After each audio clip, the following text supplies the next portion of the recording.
Hi everyone, and welcome to Dance PREHAB Dialogues, a space for dance teachers, parents, and movers who want to be part of a more thoughtful, dancer-centered health ecosystem. I'm Dr. Robert Tsai. I am a dance performance physical therapist and the founder of Dance PREHAB Physical Therapy and Performance. Whether you're guiding a young dancer, imagining greater possibilities, or continuing your own movement journey later in life, we're here to explore how preparation, communication, and care can evolve with you. Let's make space for your questions and your curiosity so we can set the stage for sustainability, health, and longevity for ourselves and for future generations of movement artists. Let's chat. Hi everyone, this is Dr. Rob from Dance PREHAB, and on this segment of Dance PREHAB Dialogues, we are going to talk a little bit about the adult dancer and what we kind of see in our spaces and what the conversation is around adult dancers. If you've followed us for some time or you've been aware of the conversations that we have or you're familiar with our work, you know that we have paid a lot of attention to the youth artist athlete. And when I say paying attention, it's not just about, dancers going to competitions or dancers dancing or like young kids dancing, but understanding all the different types of stressors that also happen for, not just a young dancer, but the young human who has chosen dance as their way of moving through life and learning about life, right? Whether it's taking in consideration things like school or social priorities or transitions that we have to make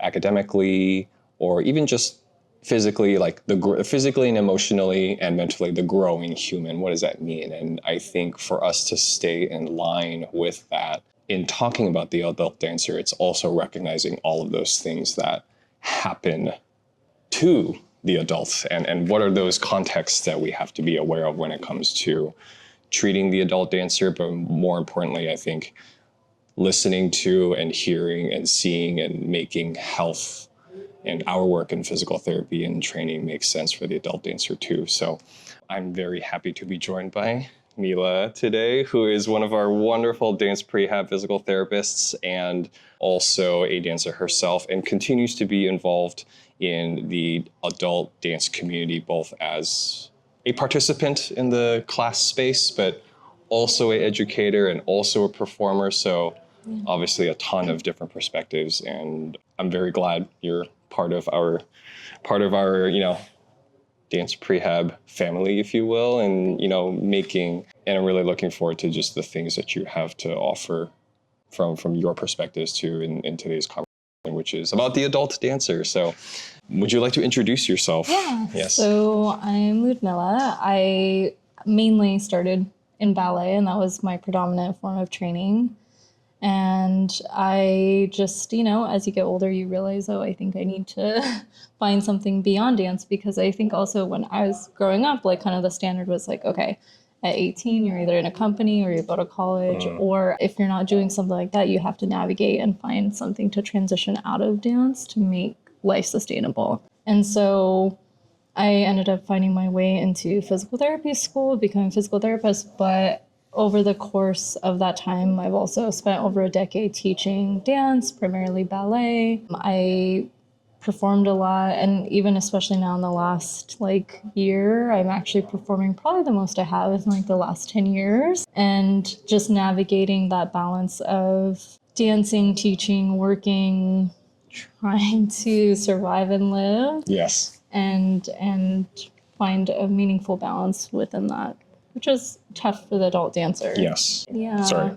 Yeah, because you're not structured in the same way as when, you're growing up. Okay, I have school in that morning, afternoon. I go to dance for the rest of the evening, and I have a very specific schedule. I'm doing 20 to 30 hours a week, dancing or doing rehearsals for competition, shows, all of that. Everything's very structured, but once you hit in your adulthood as a dancer, it's very different, especially if you're freelancing. It's really on you most of the time, for you to find class, for you to find opportunities to perform, even to rehearse, to make sure that you're taking care of your body physically so that it's ready to take on what you need. But also there's a lot of question marks when your body's changing as you're getting older. What does my body need? I don't know. Yes. Sometimes it's different. And I think we can all kind of resonate potentially with that feeling of, you know, like I did this when I was 14, 18. Why can't I do it now? Or like, why does it feel so much different? And that's okay. Like, that's, I think, one thing that we really strive to kind of communicate and discuss with a lot of the dancers that we work with is like those changes are okay and normal. And it's just how do we get you doing the things that you want to do as efficiently a way as possible. Mm-hmm. Yeah. No, thank you. Thank you for that and for your insight. And I think too, even just from a existing perspective, right? And we were talking about this before we hit the record button, but being able to acknowledge and recognize that, yeah, we are talking a lot about longevity. We are talking a lot, you know, for us in our youth dance space, we're like, hey, you want to dance for a long time. So you got to be able to, you have to be able to do these things. You have to have this awareness, et cetera, et cetera. And us finding our ways to make sure that we instill that right kind of knowledge. But what is the end result? The end result is, you know, hopefully, but we see it now too, right? Because people are able to take care of themselves and there's better information, there's better ways to do that. Dancers are dancing longer, and that then becomes, once again, very, very different, right? Yeah. Bodies are changing. I mean, I'm definitely not as mobile as I used to be, which is fine, right? So I always tell my dancers, or the dancers that I work with, I'm like, hey, these exercises I still do because I need to. And then on a more sort of, you know, I guess, personal level as well, watching my wife go through pregnancy and reclaiming her artistry, and, you know, it's very much a process, of course. And I think just like watching her go through that is, you know, has given me a lot of perspective as well. Fully acknowledge that as a male, that is just not, it's just something I will never truly understand. But yeah, it's just, there's just like so much nuance, a different kind of nuance in the same way that we have approached youth dancers. I think there is that nuance in adult dancers too, and that experience is just wildly different. Yeah. Probably much more, in some ways, maybe like much more personal too, because I think as a younger dancer, it's not that they're not aware, but, you know, there's still a lot of cognitive development happening. They might not be fully able to process like what's happening in their bodies. But I think as an older dancer, like, we feel every little thing, right? And sometimes we feel every little thing, and then we think every little thing is a problem, and you're like, oh my God. Yeah. So I think like the older you get, it's like you're also more in tune with what a privilege it is to be healthy and move. Like even me reclaiming dance in my life was a big journey because I had a specific idea in my mind that was like kind of backing up to what I thought society expected me. And so I was doing the right thing of pursuing certain things, but then realizing like, no, that's a privilege. That's like my passion. I have to. And then understanding, okay, well, certain things may be a little bit more fleeting, or I have to take care of myself, otherwise those opportunities will be fleeting, does shift your perspective once you're older and how much you value and prioritize maybe like your body, your health, and also mentally too. Yes. Because there's a big mental health component, especially the older you get in dance. Yes. So many things. I want to ask so many questions, but you know, as far as some of the, from, I guess, you know, starting with your experiences and things like that, like what would you say were the moments where you recognized that, I mean, essentially that things were different? And I know that's different for everybody. And I say that because for me, I think at age 28, and it's not that old. For context, I'm 40 now, but at 28, I realized I could not not wear knee pads, you know, and my background is mostly break-in, commercial, so, you know, very varied work, and then of course like some modern contemporary dance as well, so very floor-based often. But there was a moment where I was like, oh yeah, nope, can't do this anymore. Yeah. Was there ever that moment for you? And what? Yeah, because you talk about that shift, and what was that shift for you, and or maybe like in some of the stories that you've heard with the people that you work with or dance with? I think personally for me, it was also just a lot of the things when you're younger, you like kind of take for granted. Like for me, I was a big jumper, And I really took pride in that because I did not have a lot of good other things like turnout or feet. But Don't be so hard on yourself. Jumping. I love jumping. And so when that starts to shift and you either are not training your body to manage the load you need, or you overload it because you're used to kind of like a different idea versus what your body's physically able to take on, it can be kind of almost like, it can be very disrupting because I think, and with a lot of people that I worked with, it kind of is this feeling of, they say like, oh, I feel like my body's betraying me. Because for me, it was like, oh, jumping was easy for me. But then all these injuries started happening, and largely when I was jumping. Not doing well. And so for me to kind of like take a step back and say, okay, this has never happened before. What am I doing wrong? And this used to become so, used to be so easy for me. There's obviously something missing here. Yeah. And navigating through that is like, okay, my body's definitely different and I need to figure out why I'm not able to do those things. Yeah. I wanted to go back to what you said because your immediate thought is like, what am I doing wrong? Yeah. And the thing is that there are a wide variety of reasons why like could have happened, but I think as dancers we often default to that. It's like we end up blaming ourselves for certain things, and we're like, oh my god, like what did I do wrong, and like what am I not doing, etc. And I, once again, in our conversations of health and taking care of ourselves, I know that it can get so dichotomous sometimes with like, oh, that's the right thing, that's the wrong thing.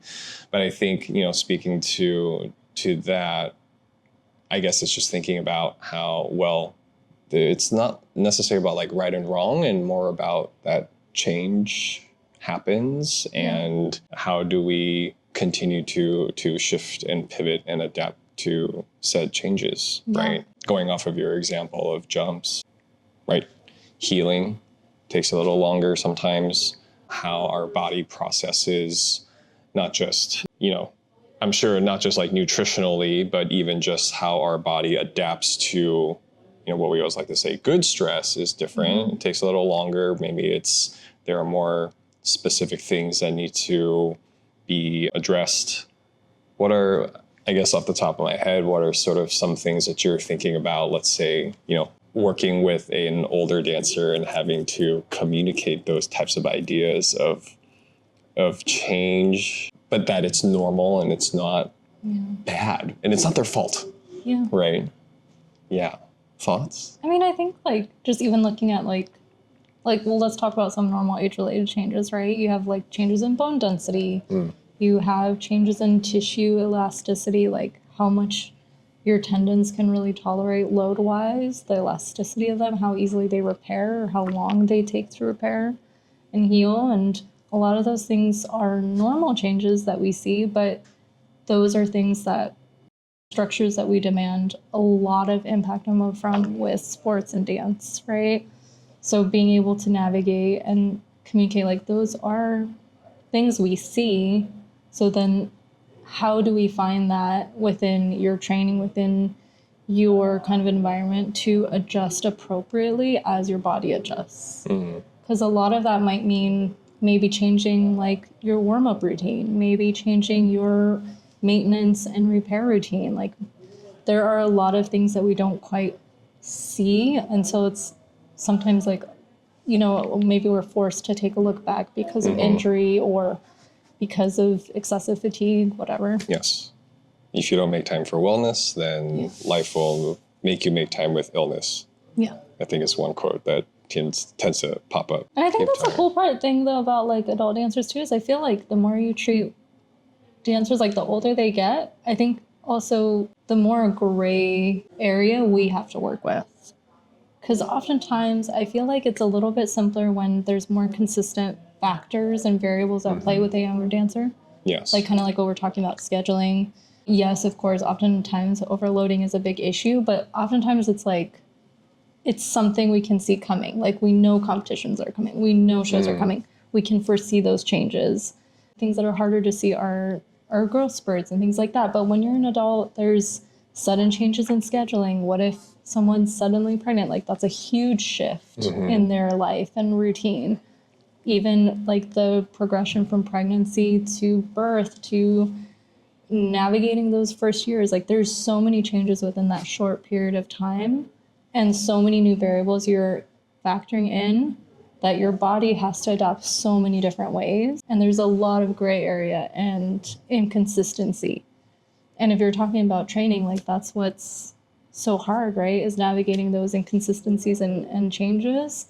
And when you don't have that support to help with that, that can make it really hard, especially for someone who wants to be dancing at a high level or even just recreationally. Like recreationally still is a high impact, high level activity. Yeah. So it's still demanding a lot from your body. Yeah. And I wanted to bring to light that thing too. It's like sometimes we think, oh, it's like recreational versus professional, right? And not to put words in like people's mouths and things like that. But yeah, sometimes we think, well, you know, I'm just recreational. I don't really need to do the things that like professionals are doing, or that there's that expectation of, you know, like, sure, everyone's like performing at a different level. But I think as you begin to peel away like all the different layers, right? It doesn't really matter if you're dancing like recreationally or professionally. There's still that human aspect that exists.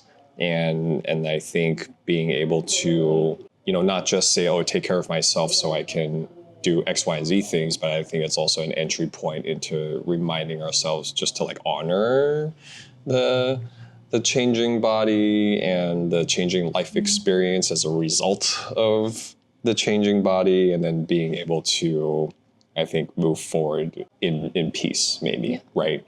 Yeah, because I mean, I think there's a lot of like different types of narratives that happen, and I think once again, drawing from like the youth example, it's that idea of injury prevention and not wanting to ever get injured. And there's a whole other conversation about that, about how I feel it's just not as effective to talk about injury prevention, but being able to talk about like performance enhancement makes a little bit more sense. Because inherently, if you're trying to think about improving your performance, you have to, if you're enhancing your performance in a way that is respectful to your body, then you are inherently preventing injury, right? And so, and I know with younger dancers, it's a lot easier to frame it as like, well, you still have your whole life ahead of you, right? My question for you, and maybe this is actually a question I have, right? As a therapist who, I mean, yes, I work with younger dancers, but in the older dancer context, and I guess this is just acknowledging that like the body is changing, the body is different. When we talk about injury prevention, my assumption, and I apologize if I'm making assumptions here, but my assumption is you're kind of finding ways to maintain, or you can still enhance performance, but it's going to look very different. Like that conversation just looks very different from a young person. Yeah. How does that conversation go for you in terms of, you know, not, I guess, you know, not trying to extend the conversation beyond injury prevention, right? Injury prevention kind of insinuates this idea of like, well, I'm trying to like go away from something, but I don't know what I'm trying to get to. Yeah. What are we trying to get to as an adult dancer? Well, I think the first thing to ask is to ask the adult dancer, like, what do they want? You know, because that question and answer is so different for everyone. Like, do I want to just be able to peacefully take my 2-3 classes a week? Yeah. Do I have to do Nutcracker and do something like very specific coming up? And I think ultimately, like, the first conversation I have is like really personalized to the dancer. Like, well, what are your goals? Because how we're going to get there is very different for you, for everyone, if we're truly considering everything, which we need to, right? Like if we're talking about exercises or a program for performance enhancement, how does that even factor into their schedule, right? And you always talk about like, what are things that you can do even on a bad day? What is going to give you that consistency? And especially as an adult working, especially if you're working full time, trying to navigate physical fitness, maybe a family, friends, social life, even in LA, commuting, oh yes, cooking when you get home, right? Like navigating all of that, like there just oftentimes doesn't feel like there's enough time in the day. So ultimately it's just, okay, let's look at that schedule. What can we even manage? And what needs to be managed? Because oftentimes people have a good sense of like what they need, at that point, once they've been dancing for a while, especially coming from a more pre-professional, professional background, they just need some guidance to, or maybe some insight into how it might be a little bit more efficient, or just maybe a little bit more, streamlined for their needs. Making it make sense. Yeah. Right. Yeah. I think also like going back to even like the acknowledging like changes, it's also important for this population, like acknowledging it from the mental health side too. Like there are so many things to navigate, even like a sense of grief of maybe like you're not able to do things the way you want to, maybe you don't feel like you're getting the opportunities you once had. And navigating that is so important because that's definitely a factor that can impact performance or what you continue to expect of your body, right? Yeah. And so finding those ways of, even if that's not in like our setting, but like how do we also get you support from like other clinical sides, nutrition, from nutrition, mental from health, like a clinical psychologist side, so that you have the things you need to navigate and do the things you want. Because like you'd mentioned before, there's so much like personal connection to dance. Yes. It can be really hard to just cut it off. Yes. For most people who've been doing it their whole life. So it's just a matter of finding how do we support them to make the best decisions that make sense for them at that time. Yes. And that might change the next decade. Yeah. You never know. Yeah. Or the next year. Might decide at 60, I'm going to go wakeboarding instead. Or not, I don't know. But yeah, and I think these are, once again, this is learning for my brain too, having been siloed in youth dance for a long time. And I keep thinking about, we're setting up dancers once again for longevity. And I think we'll get to a point, we're already starting to get to that point where like, okay, dancers are lasting longer. Yeah. Our bodies are serving us longer and we're able to take care of it and, able to do our thing. But where does it go, right? It's like, you don't want to just like, hey, you should do all these things. And then when they're like kids or younger dancers and then bye. And I think it's also important to acknowledge, like, it's not just that bodies have changed and like, not just like what we're able to tackle, but actually opportunities have changed so much. Like 10 years ago, I don't remember seeing like ads for an adult dance intensive. Yes, and so even thinking about when I was like younger, I thought like, oh, okay, if I'm not dancing professionally, then after 21, I'm done. Or like if I'm dancing professionally after 40, I'm done for sure. And there was like a very different mentality growing up. But now there's a lot more inclusivity, which is great, because movement is for everyone. Yes. Just because you're maybe not doing like 64 flat days, I mean that you shouldn't be able to have the chance to perform. I don't know what that feels like, by the way, but yes. Well, if you can do that, you can do 32. So my Vaganova schoolgirls understand what I mean by that. If you can do 64, you can do 32. This is true. Yes. No, and I think that, shifting with the times is absolutely a thing. And like you said, it's awesome that there are these more opportunities for people to either explore, right? Because the different types of adult dancers, you have the people that are maybe in their later years and they want to try something new, right?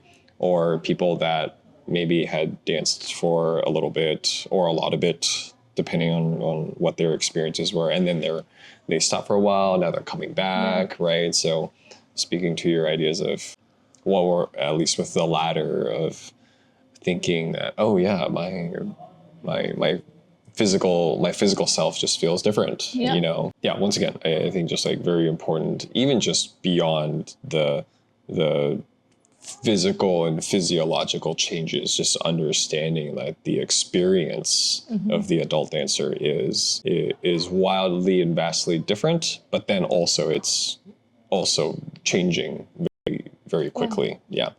And there's a lot more out there that I think are speaking to the adult dance population in terms of like learning opportunities, exploratory opportunities, and I'm hoping that obviously the health support side of it also kicks in a bit too. I think also just our generation of human, right? Where like therapy is something that we talk about like a lot more often too. And so even to to get into the specifics, and maybe this is something for people that are interested in, we get a lot of questions, so like physical therapists wanting to work with dancers, and we used to have those same questions.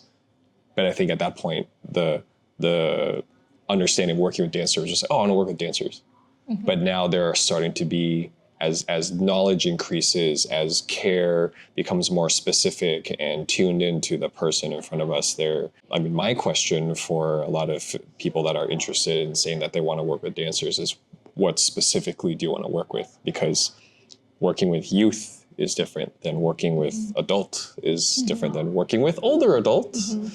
Is different than working with professional, pre-professional, recreational, etc. So there are all these like subsets that are starting to be very more clearly defined, I think, versus before. So I think being able to acknowledge the changes in our society and in our culture that are allowing for these things to happen is super key. Mm-hmm. Yeah. So I know we've talked about a lot of different aspects of the adult dancer. What would you say, if someone's listening to this right now or they're watching this video, what would you say is the most sort of actionable step that someone could take if they have questions about, like, how do I take care of myself, or what are some things I can do? Where do I go from here? Mm-hmm. What would you say is your main takeaway? Yeah, I think, like going back to that conversation of how many different variables we go through as adults, let alone adult dancers, but how many variables you have to navigate and how much gray area there is, it makes it really hard to just say like, oh, do this or do that. Like it can be easy to look at things online and say, oh, I need to do these exercises for splits or for a great développé à l'escan, but like they're not always individualized to people. And it's like, even if you get to that point, sometimes there are other pieces missing to the puzzle that can fully address the goals that you're seeking. So I think just being able to recognize first and acknowledge within yourself, what are your goals? What do you want out of your movement goals, and where do you want to head with that? And that allows us to kind of go into looking for resources available, whether that's physical therapists, whether that's specific orthopedists, whether that's, nutrition, clinical psychology, whatever that helps you to get to that next level that you want to be. Being able to name and acknowledge, I think, and as we, once again, our immediate work is in physical therapy with dancers, right? Just to kind of really blanket state that. But I think as we, in our work, as you get to like pare it down and really begin to look at the reasons why, we often talk a lot about, well, okay, yes, you are having this injury because this muscle is pulling this way and your foot's doing this, and like we need to move this a little bit more so everything can all like work together. Yes, that's part of it. That's like the physical part of it. But I think with what we understand about, we have yet a lot to understand about, the adult dancer, and that does have to come with research. And so the more adult dancers there are, which is definitely happening, hopefully there's more information that we can gather as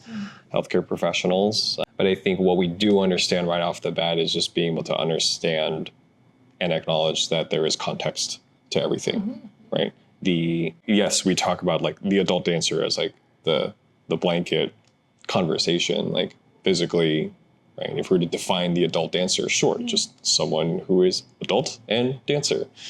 When does adult start, right? It's, and once again, very, very nuanced, but I think the part of these conversations, I mean, not even just this one, but I think our conversations in the past, just kind of asking the questions and talking about what the adult dance experience is, speaks to all the things that you were mentioning, right? Not just about, I'm adult and I'm dancing, but what's my schedule? What's my goal? I think the thing that you also brought up previously in previous conversations too is just understanding that the goal is not always necessarily performance. That yes, for the professional, perhaps yes, having to do 50,000 nutcrackers, yes. But maybe for the person who is just, hey, I want to reconnect with this side of myself, how can I feel ownership of my movement? And my goal is just to do well in class, right? But whether it's professional performance or doing well in class, I mean, I think those, it's not like, oh, I'm just I'm just recreational. It's like that means something to you. And I think allowing us, even in our later years, to continue to have that meaning, I think ultimately is where we get to, right? Yeah. Not just about the biomechanics and the kinesiology, which we can dive into, but I think it's just continuing to understand that how can we help you have a meaningful experience? Yeah, and for all humans, even if you don't have a background in dance, right? So say you didn't dance as a child and now you start exploring that as an adult, it's a very new movement pattern. It's a whole new way of movement that challenges your body differently, where you might be navigating some things too. But, one thing that can be kind of tricky with the adult population is there is this sense of like you're alone on an island, you're trying to figure out which classes you're taking by yourself potentially, or with very minimal input, versus a structured program where they're telling you need to do this to get to point B, then to point C, right? And then also you're adding in that everyone has very different goals and what they want out of that experience. So with all of those changes, it can be really easy to feel isolated in navigating that experience. But there are a lot of really awesome resources, especially in the Southern California area, for dancers, or not even just, just any human that wants to keep moving, because it's such a vital part of our journey as humans. It's how we communicate our feelings. It's how we make sense of things in the world. It's how we make sense of ourselves. Dance is a really vital form of performing art, of being, of expression. And if that is something that fuels your soul, like, we want to feel that with you, Absolutely. Like, that's the most important thing in my book. Yeah. Thank you, Mila, for your insight. I feel like, I've existed in the dance world for a very long time, or what feels like a very long time. Maybe it's just because things move so quickly in youth competitive dance. 6 years feels like 30. But I think even for me, just listening to the different ways to think about adult dance and acknowledging that there are very similar ideas and thought processes, but ultimately, it's like a completely different experience. And it's something that we're still continuing to learn about. It's something I feel like even in the short time you've been with us, I have had my brain open to different things, and not even necessarily about, information about adult dancers or information about like that lifespan experience. But I think also the types of questions that I would potentially want to ask, or even questions that I have to ask myself too, right?